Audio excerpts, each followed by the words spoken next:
हम जब तमिलनाडु के गांव से गुजर रहे थे, हमने उस गांव में एक फंक्शन होते हुए देखा। इसके बारे में जब हम जानकारी जुटाना स्टार्ट किए, तब हमको पता चला कि एक पुराने हो चुके मंदिर को रिपेयरिंग किया गया है, उसको पेंट किया गया है। फिर उसके बाद एक भव्य कार्यक्रम का आयोजन किया गया है। ये वही मंदिर है, इसको रिपेयरिंग किया गया है, इसको पेंट करके बिल्कुल नया बना दिया गया है। नॉर्थ इंडिया में नए मंदिर बनने के बाद वहाँ प्राण प्रतिष्ठा का कार्यक्रम किया जाता है। साउथ इंडिया में भी नए मंदिर बनने के बाद प्राण प्रतिष्ठा का कार्यक्रम किया जाता है। लेकिन यहाँ एक और परंपरा है। साउथ इंडिया के पुराने हो चुके मंदिर को रिपेयरिंग किया गया है, उसको पेंट करके बिल्कुल नया बना दिया गया है। इसके बाद ही प्राण प्रतिष्ठा के जैसे ही एक विशेष कार्यक्रम का आयोजन किया जाता है। हम तमिलनाडु के गांव में उसी चीज़ को दिखा रहे हैं आपको। देखिए, ये जो साउंड सुन रहे हैं, जो इतना शानदार आवाज़ आ रहा है, हमने किसी एडिटर ऐप से नहीं लिया है। ये ओरिजिनल साउंड है जो तमिलनाडु के इस मंदिर में बज रहा है।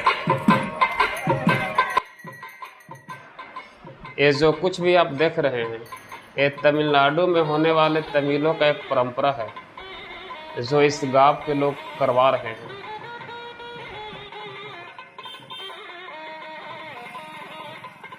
सामने जो बाबा हैं यानी पंडित जी हैं, ये पूरी विधि विधान से इस कार्यक्रम को करवा रहे हैं।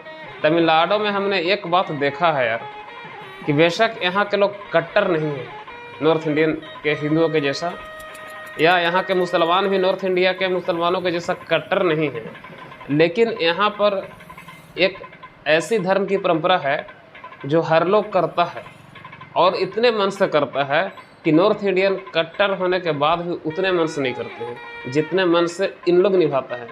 कोई लाज नहीं, कुछ भी नहीं, बस हम कर रहे हैं, बस करते रहेंगे।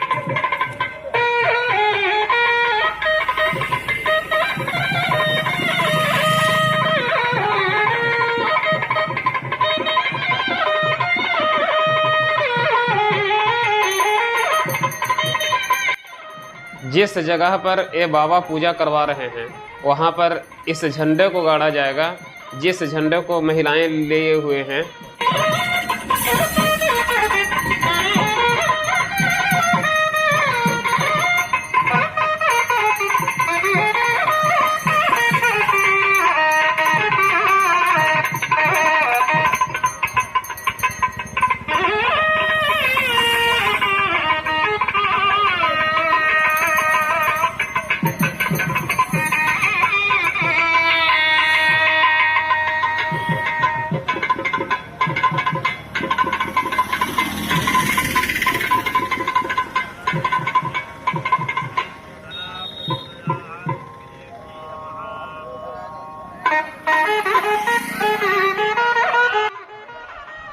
देखिए, इस झंडे को लोग वहाँ पर एडजस्ट करने जा रहे हैं। कितना खुशी का माहौल है। ये लोग इतने मन से कर रहे हैं इस काम को कि हम देख करके सहज स्तंभ रह गए। यहाँ इसकी बुराई करने वाला कोई नहीं है। हम लोगों तरफ से तो लोग यार कहते हैं कि ये क्या हो रहा है, आर्य समाज वाले लोग, लेकिन यहाँ भी ऐसा नहीं है कि यहाँ कोई आर्जक है, ये है, वो है।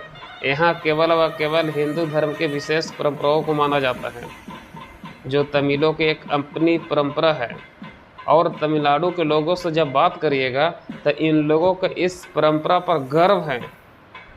ये किसी भी दूसरे हिंदी भाषी क्षेत्र से बिल्कुल अलग महसूस करते हैं अपने आप को, और ऐसे भी इन लोग बिल्कुल अलग हैं भी, लेकिन दूसरे लैंग्वेज में हिंदू धर्म के देवी देवताओं को ही पूजते हैं।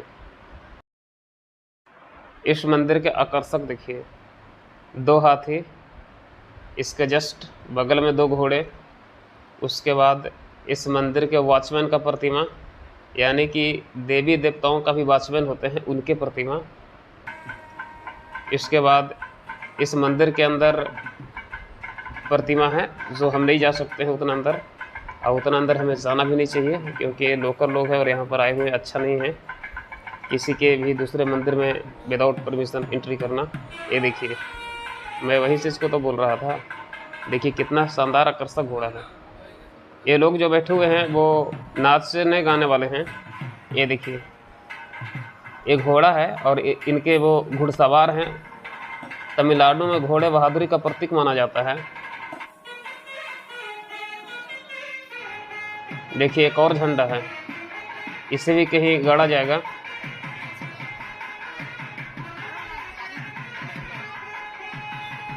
कितने शानदार तरीके से रस्म निभाते हुए। एक ऐसी परंपरा जो नॉर्थ इंडियन के हिंदू धर्म से भी ज़्यादा पुराना है। तमिलों की परंपरा, दुनिया का सबसे पुराना लैंग्वेज तमिल है और तमिलों की परंपरा भी उतने ही पुराना है।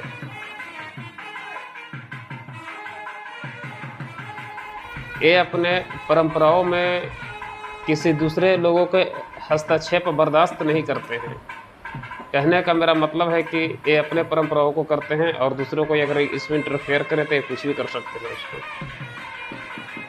आप ऐसा समझ लीजिए कि तमिलनाडु में मोदी गवर्नमेंट जब हिंदी भाषा का प्रचार करने के लिए हर एक स्कूल में हिंदी टीचरों की नियुक्ति का प्रावधान लाया था, तो पूरे तमिलनाडु के लोगों ने इसको कड़ा विरोध किया था।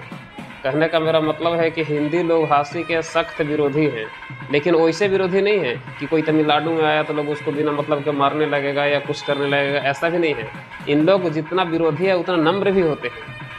हिंदी वाले लोग रूल एंड रेगुलेशन का पालन नहीं करते हैं, वे डिसिप्लिन में नहीं रहते हैं। यहाँ तमिलनाडु में आ जाएंगे, जैसे तैसे रहेंगे, और ये बातें तमिलनाडु के लोगों को बर्दाश्त से बाहर है। ये अपने सारे काम रूल एंड रेगुलेशन के साथ करते हैं। अगर रोड पर जा रहे हैं तो ये रूल एंड रेगुलेशन के साथ जाएंगे, कहीं बैठे हुए हैं तो अच्छे से बैठेंगे, सारी कामों के काफ़ी अच्छे से करते हैं। अगर बस पर चढ़ रहे हैं तो बस के सारे यात्री उतर जाएंगे तो ये चढ़ेंगे। लेकिन नॉर्थ इंडिया में क्या होता है कि बस से यात्री उतरे ही नहीं और लोग चढ़ने लगते हैं, ट्रेन से यात्री उतरे ही नहीं, लोग चढ़ने लगते हैं। जबकि ऐसा साउथ इंडिया में नहीं होता। साउथ इंडिया के लोग ऐसा है भी नहीं। साउथ इंडिया के लोग परंपराओं को मानने वाला, साउथ इंडिया के लोग डिसिप्लिन में रहने वाला है। आज हम उसी में से एक परंपरा को आपको दिखा रहे हैं जो बेहद ही आकर्षक लग रहा है। इन लोग सारे लोग झंडा को लिए हुए हैं। इस झंडे को भी कहीं पर एडजस्ट किया जाएगा, यानी गाड़ा जाएगा।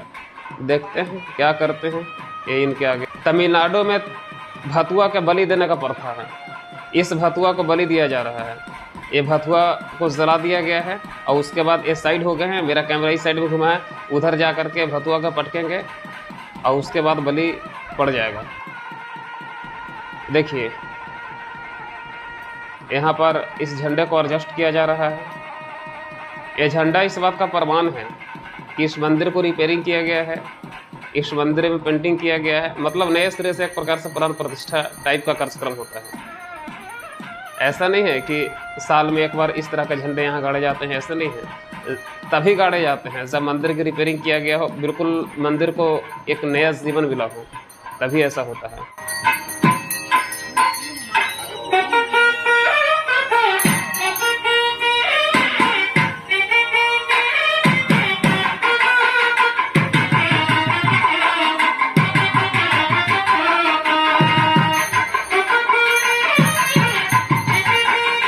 हमें तमिलनाडु में तमिलों के परंपरा दिखाने का शौक़ है और हम चाहते हैं कि नॉर्थ इंडियन को भी यहाँ के परंपराओं से रूबरू करवाएं, ताकि नॉर्थ इंडियन भी यहाँ के परंपराओं के बारे में जान सकें। हम जो कुछ भी कर रहे हैं वो इन लोगों को परमिशन से कर रहे हैं। मैं वीडियो रिकॉर्डिंग कर रहा हूँ तो ये भी परमिशन से कर रहा हूँ। देखिए, यही भतुआ का बलि पड़ा है, इसके ऊपर सिंदूर लगाया जा रहा है। यहाँ भतुआ का बलि पड़ना आम बात है। कहने का मेरा मतलब यह है कि कुछ घर में तो डेली भतुआ का बलि पड़ता है, कुछ दुकानों में भी डेली भतुआ का बलि पड़ता है, कुछ दुकानें में नारियल का भी बलि दिया जाता है।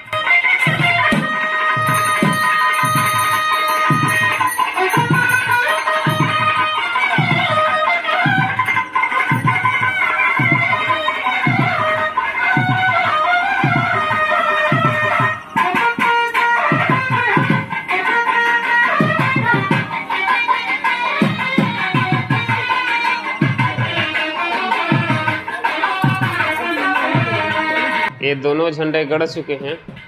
कार्यक्रम अब समाप्ति की ओर बढ़ रहा है। कुछ ही मिनटों में कार्यक्रम को समाप्त कर दिया जाएगा। ये प्रसादी है, जिसे आप देख रहे हैं। देखिए आरती जल रहा है। एक कार्यक्रम के समाप्ति की ओर बढ़ने का एक प्रमाण है, सारे परंपराओं को बारीकी से निभाते हुए।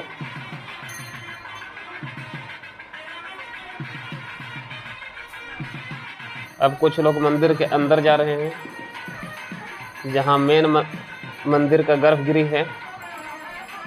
देखिए, मैं मंदिर के अंदर मेन गर्भगृह में नहीं जा सकता हूँ। सिर्फ 2 लोग गाने बजाने वाले हैं। ये 2 लोग ही हैं, लेकिन देखिए कितना मन से गा बजा रहे हैं। ये 2 लोगों के ही साउंड इतना शानदार आ रहा है।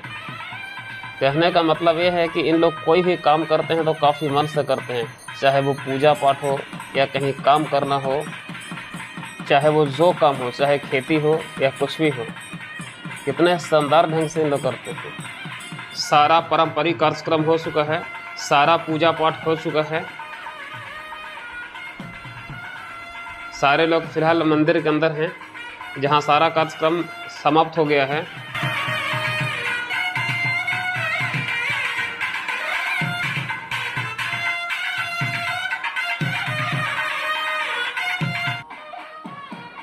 तमिलनाडु के लोगों के बीच बेहद लोकप्रिय किसी विशेष देवी देवता का प्रतिमा, जिसे मैं नाम याद नहीं आ रहा है। देखिए, मैं आपको दिखा दे रहा हूँ ताकि आप इसे अपने से भी समझ सकते हैं। देवी माँ सातों बहनों समेत हम लोगों तरफ से अलग प्रकार का यहाँ प्रतिमा बनाया गया है। हाँ दोस्तों, मेरे चैनल को सब्सक्राइब करें, लाइक करें, शेयर करें, ताकि हम आपको इसी प्रकार से तमिलनाडु के सांस्कृतिक परंपरा को दिखाते रहें।